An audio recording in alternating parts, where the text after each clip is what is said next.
ජීවිතයේ සමහර හමුවීම් හරිම අහඹුයි. කිසිම දවසක හමුවේවි කියලා නොහිතපු කෙනෙක් එකම එක බැල්මකින් අපේ මුළු ලෝකයම වෙනස් කරන්න පුළුවන් කියලා මම දැනගෙන හිටියේ නැහැ. ඒ දවස, ඒ මොහොත මගේ කතාව අලුතින්ම ලියන්න පටන් ගත්තා. හරියට අහස වගේ නිල් පාට ඇස් දෙකක්. ඒ ඇස්වල මොකක්ද අමුතුම අහංකාරකමක් තිබුණා. ලස්සනට කැපෝ රැවුලත් හුරුබෝට හිනාවත් අතරින් පෙනුනේ ආකර්ශනීය පෙනුමක්. ඇත්තමයි, ඒ පළමු බැල්මෙන්ම මගේ හිතේ කොනක ඔහු නතර වුණා. හැබැයි මම ඒක එයාට පෙන්නුවේ නැහැ. හිත ඇතුලෙන් ගැස්සුණත් මම එයාට බැන්නා. මොනාද මනුස්සයා කරන්නේ? ඇස් පේන්නේ නැද්ද? මම එහෙම කියලත් එතනින් එන්න ආවේ මගේ හිතේ ඇතිවුණු චකිතය වහගන්න. එතන හිටපු කොල්ල ටික හිනා වෙනවා මට ඇහුණා. හම්මෝ, මේ නංගිගේ සැර උඹට නම් හොඳටම මැච් වෙනවා. මේ කතා ඇහෙනකොට මම හිතාමතාම බොරු කේන්තියක් මවාගෙන ගස්සගෙන ආවා. හිතයින් පස්සේ මගේ ලෝකය වෙනස් වුණා.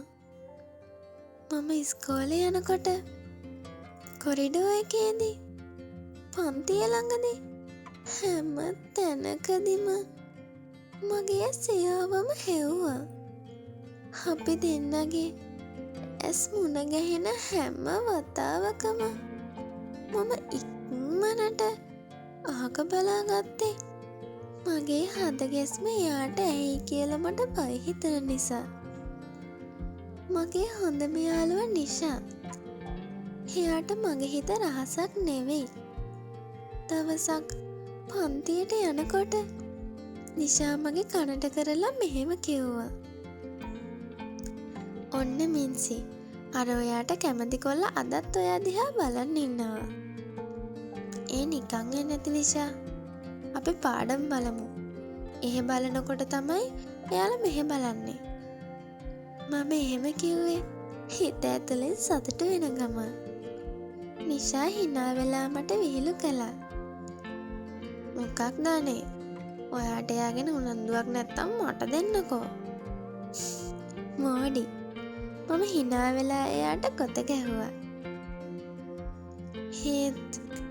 ඇත්තටම කොරිඩෝවේ හිටපු ඒ කොල්ල රංචුව අතරින් එක පිරිමි ළමයෙක් මගේ ළඟට ඇවිත් සුදු චූටි ගැහැණු ළමයා කියලා මාව ලස්සනට වර්ණනා කරනකොට ඒ වචන මගේ හිතට ගෙනාවේ පුදුමාකාර සතුටක්.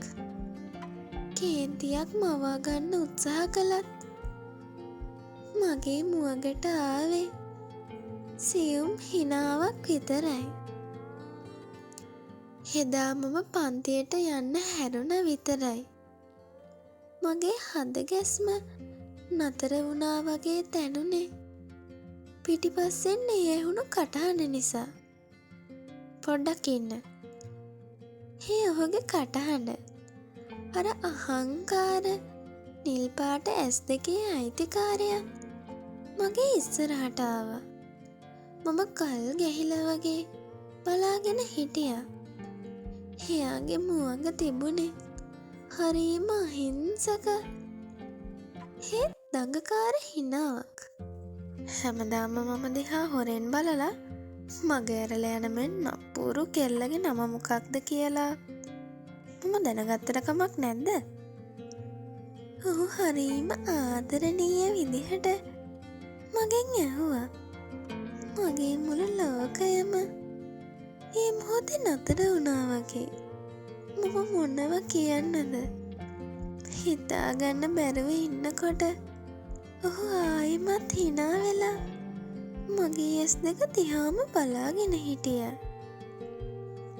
ඉතින් මගේ නම ඔහුට කියන්න කලින් මගේ හිත ඔහුට ගොඩාක් දේවල් කියලා ඉවරයි. ඒත් මම ඔහුට මොනව කියන්නද? ඊළඟ කොටසින් හමුවෙමු. ඔයාලා හිතන විදිහට මින්සියාගේ නම කියයිද? නැත්තම් ආයෙත් බනේද? පල්ලෙහින් කමෙන්ට් කරන්න.